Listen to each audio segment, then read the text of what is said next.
ગુજરાતમાં આપનું સ્વાગત છે। રાજકોટમાં થયેલ ભાવેશ વણવી નામના યુવાનની હત્યાનો મામલો એલસીબી પોલીસે 3 આરોપીની ધરપકડ કરી। રાજકોટ શહેર એલસીબી ઝોન 2 ટીમે હત્યાનો ભેદ ઉકેલ્યો। રૈયાધાર વિસ્તારમાં રહેતા આરોપી 3 સગા ભાઈઓની કરાઈ ધરપકડ। રવિ મેરાભાઈ જોગરાણા ઉંમર વર્ષ 33, સાગર મેરાભાઈ જોગરાણા ઉંમર વર્ષ 26 અને ગોપાલ મેરાભાઈ જોગરાણા ઉંમર વર્ષ 22ની ધરપકડ કરાઈ। એસસી એસટી સેલ દ્વારા વધુ તપાસ હાથ ધરવામાં આવી।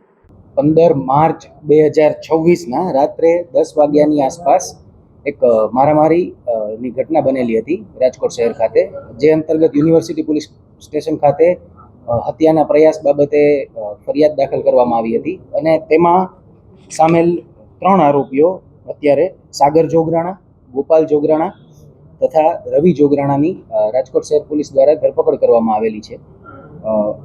આ બનાવની વિગત કંઈક એવી હતી કે આ કામના મરણ જનાર જે ભાવેશ વણવી છે તેમના દ્વારા અમીર જોગરાણા કે જે આ ફરિયાદના મુખ્ય આરોપી છે તેમના વિરુદ્ધ સિચોડાને લઈને ફરિયાદ કરવામાં આવતી હતી વારંવાર, તથા મરણ જનારના એક કૃપાલીબેન નામના મહિલા જોડેના સંબંધો હતા તથા અમીર જોડે પણ તેને ઇન્સ્ટાગ્રામમાં વાતચીત થતી હોય અને સંબંધનો શક હોય, જે બાબતે ભાવેશ વણવી જે આપણા મરણ જનાર છે તથા મુખ્ય આરોપી જે અમીર જોગરાણા છે તેમના વચ્ચે મંદુક હતું અને તે બાબતે આ ઝઘડો થયેલો હોવાનું પ્રાથમિક તપાસમાં સામે આવેલ છે।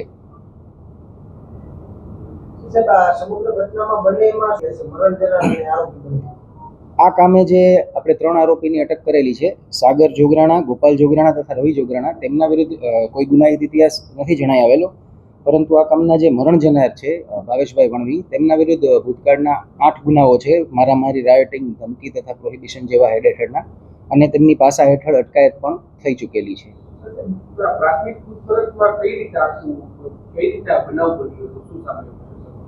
સોરી, પ્રાથમિક તપાસમાં આરોપીઓ કઈ રીતે પૂર્વાયોજિત કાવતરું કર્યું હતું કે એને મળવા બોલ્યા તો કઈ રીતે અત્યારે અંજામ આપ્યો? આ બાબતે હજુ તપાસ, ડિટેલ્ડ ઇન્ટેરોગેશન અને તપાસ ચાલી રહી છે, પરંતુ જે 15 તારીખના રાત્રિના જ્યારે ભાવેશભાઈ તેમની સાથે રાહુલભાઈ પરમાર સાથે બાઇક પર જઈ રહ્યા હતા ત્યારે આપણે દ્વારકેશ પાર્ક મેઇન રોડ પાસે તેમના પર પાછળથી બાઇક પર અલગ અલગ માણસો દ્વારા આવી અને ધોકા, પાઇપ વગેરે વડે હુમલો કરવામાં આવ્યો હતો અને ત્યારબાદ તેમને સ્વિફ્ટ ગાડીમાં નાખી તેમનું અપહરણ કરી અને આગળ જઈ અને છોડી દેવામાં આવેલ હતા। હાલ આટલી જાણકારી મળેલ છે।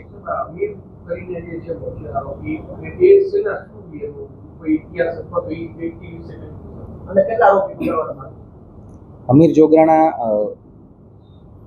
ભાડે ગાડી ચલાવવાનું કામ કરે છે અને આ બાબતે જે તપાસમાં નામ ખુલેલા છે તેમાં મુખ્ય આરોપીમાં અમીર જોગરાણાનું નામ ખુલેલું છે। આ ઉપરાંત દેવકરણ, વિક્રમ તથા ભૂરો જેવા નામ ખુલેલા છે, જેની આગળ તપાસ ચાલી રહેલ છે।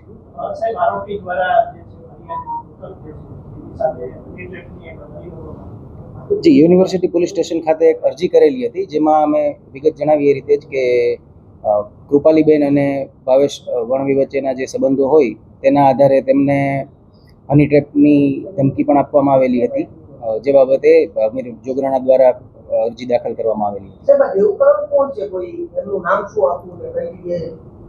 આ તમામ આરોપીઓની હાલ અમે તપાસ કરી રહ્યા છીએ, વધારે વિગતો આવશે એટલે જાણ કરવામાં આવશે।